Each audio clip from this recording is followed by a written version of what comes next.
Hey guys, Argent Templar here. Less of a reactionary review this time and more of kind of a blast from the past and a bit of a reflection on how much society has changed since even the 1990s. I want to talk about one of my favorite movies, The Last Broadcast. Now, this movie is not for everybody. I admit it has a lot of problems. I admit it's very dated looking, and I admit it's weird.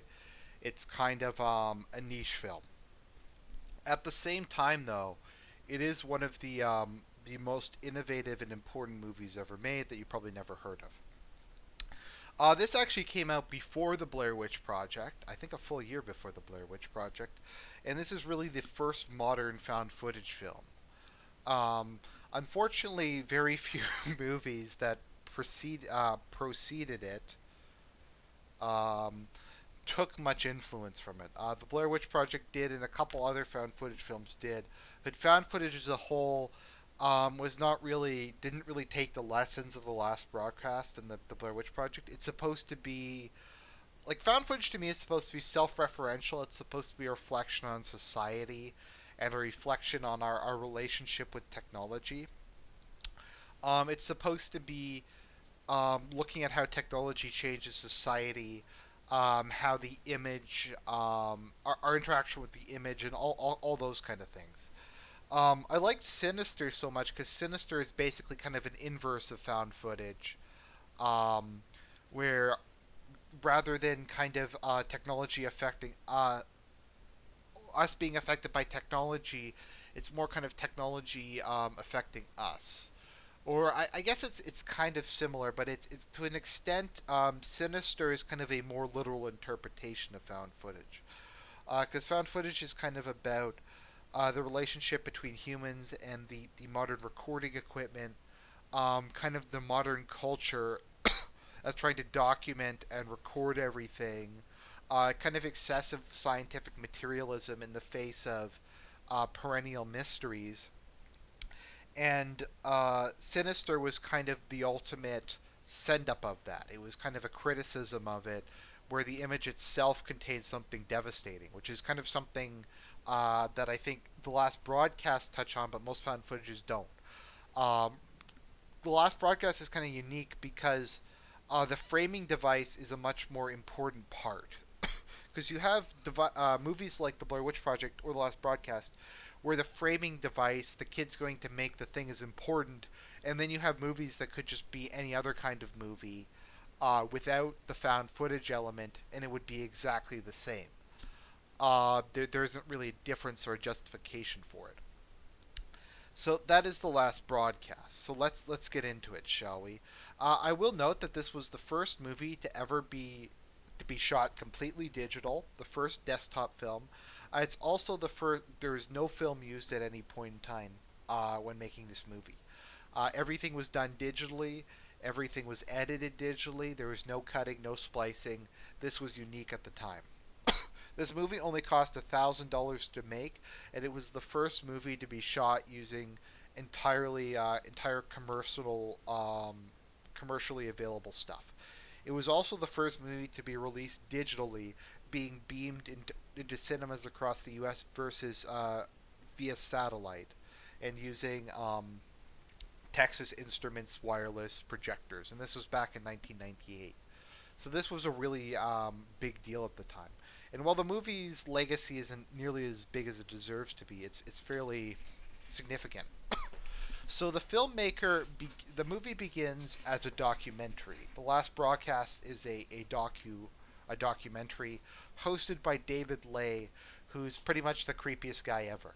He has this really weird, resonating monotone voice, and he introduces himself and says that he's making a documentary about the disappearance of a pair of public access television cable hosts. That's a mouthful. There are these two guys who had radio a TV show on public access cable called Fact or Fiction, which is kind of like MythBusters or something like that, but without a budget. So they'd go around with their camcorders. They get like psychics to come on. They'd go investigate ghosts. They'd talk about conspiracy theories, all that kind of stuff. and it was kind of almost like a kind of a fan made thing, and kind of like a meme show almost. Before any of those things existed. I mean, what's really interesting about this movie is how much it predicts stuff that would later become really significant. So, Fact or Fiction is a show dealing with unsolved mysteries and the paranormal. So, what happened was during the last broadcast or the last episode of Fact or Fiction, where they were out in the woods searching for the Jersey Devil, um, yeah, they were out searching for the Jersey Devil, and they disappeared. And the police later found the bodies of two bodies. Um, One was missing, and one was later found, and he was blamed for the murder. But we'll get into that in a second. So they died. The murders were never solved because the last person never was brought to trial. So, let's introduce our characters. So we have the filmmaker. I'll just refer to him as the filmmaker, and we have the two hosts of Fact or Fiction, Stephen and Lucas. It's Lucas. I don't know. It doesn't really make sense. So anyway, so people liked their TV show because these were kind of like the first children of the technology age. These guys were young.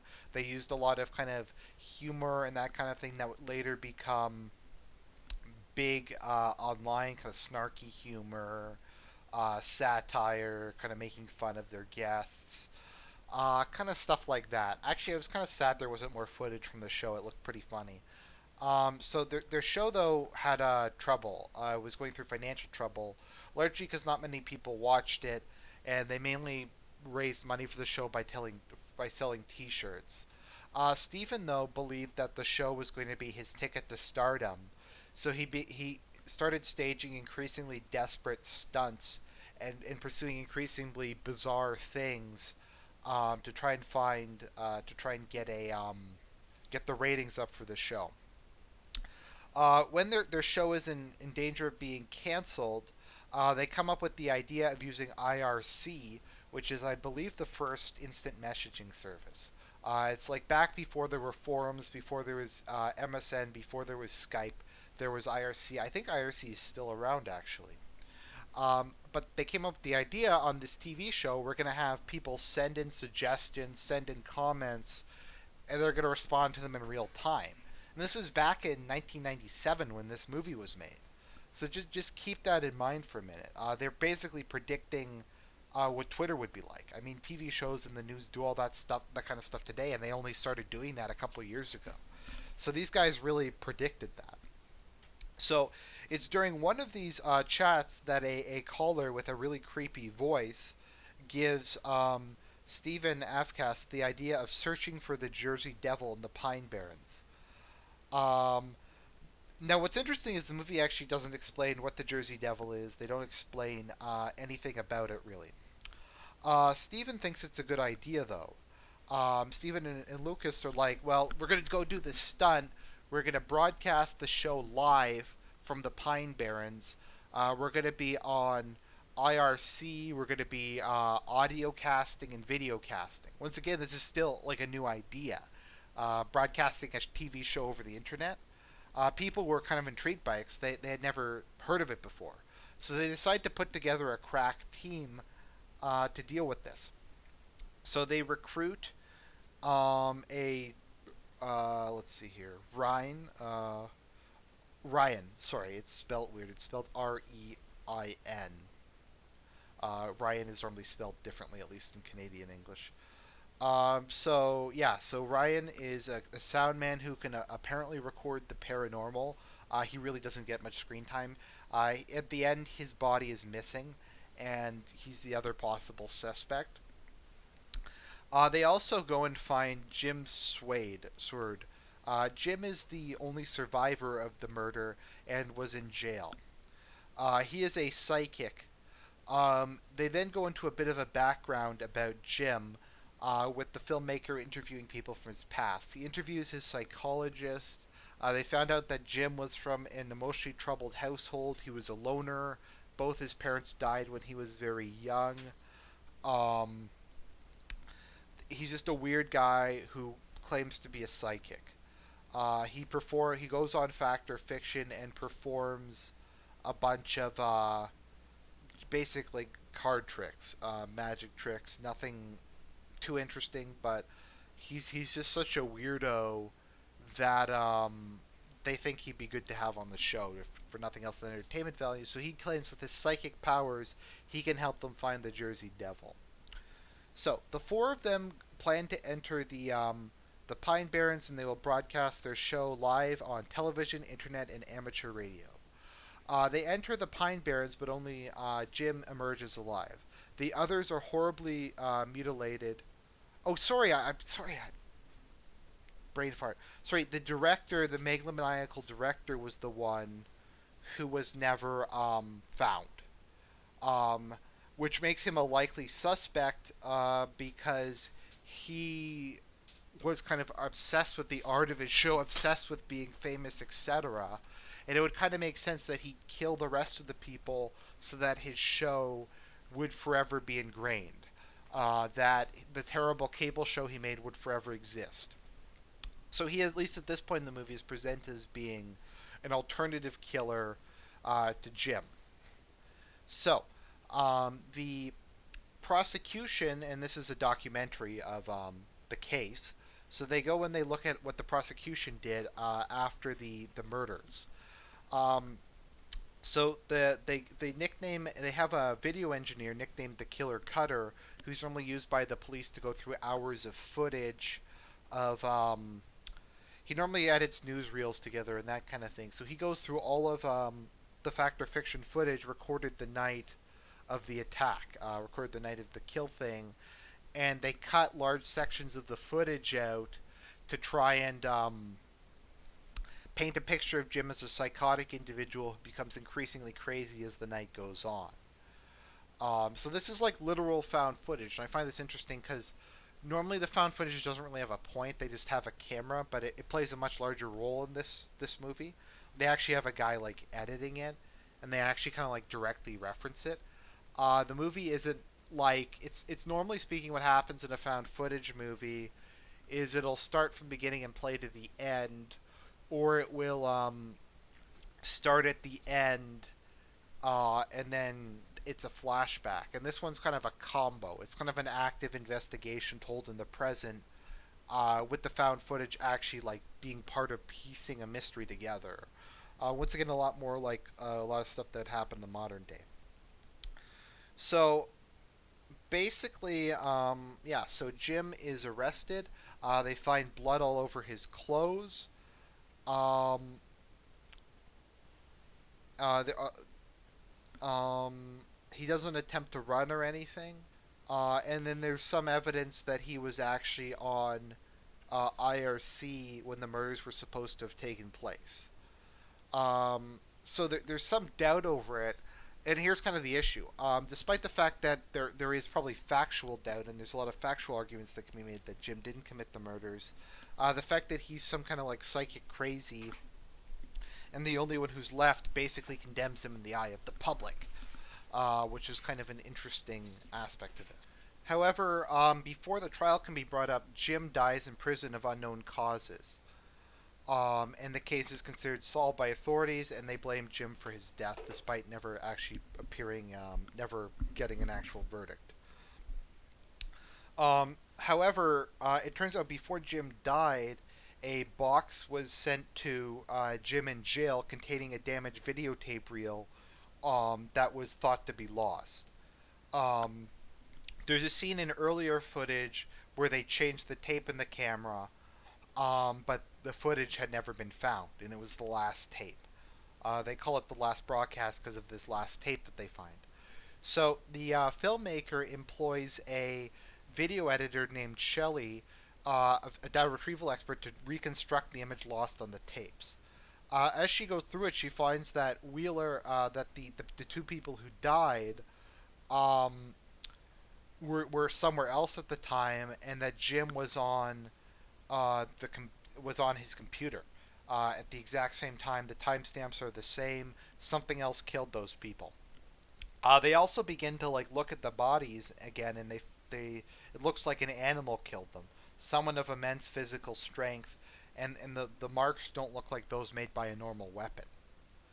They also get a blurred footage of the real killer.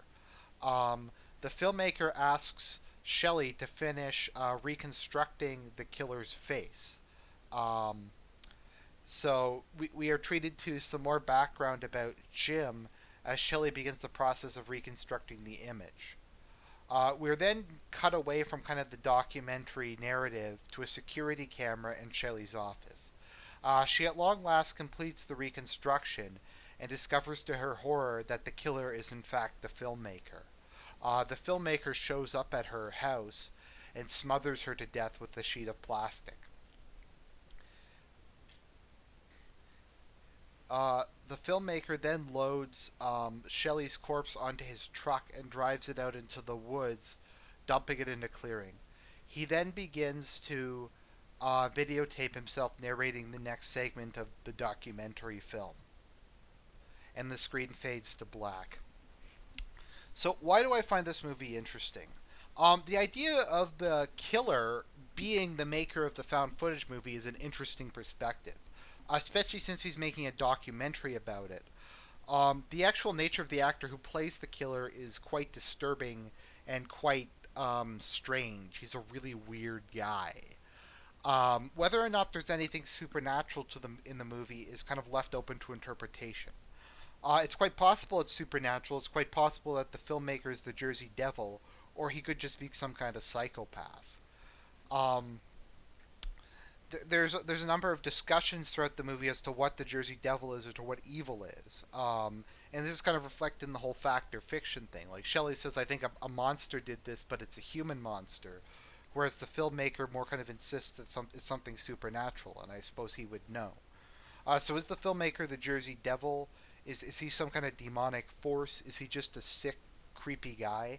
We're never really told. Um, he presumably goes on to complete his documentary, basically proving Jim's innocence, while erasing the picture of him doing it. Then again, considering how disturbing he is, perhaps he releases the documentary including that. It's very disturbing because when it switched to the image of him killing her, the perspective is different. It's third person perspective as opposed to all the previous footage being shot by the filmmaker with a camera stand. So, the movie basically ends with Jim dead, everyone but the director's corpse accounted for, and he presumably died, and it being revealed that the murderer was the documentary filmmaker. So this movie kind of did some interesting things with cinema. It kind of reflected on the changing nature of society with the internet. It made a lot of interesting predictions. It kind of predicted to a large extent the digital age and a lot of the things that would come out of it. I think it's a very influential movie. It's a very interesting movie. It gave birth to an entire genre, and I really like it despite its many failings. Sorry guys, not much of a reactionary review, just kind of a review of a movie I like in a bit more depth. I can't do reactionary reviews for all of them because sometimes it just doesn't really work. But I hope you enjoyed it. This is Argent Templar signing out.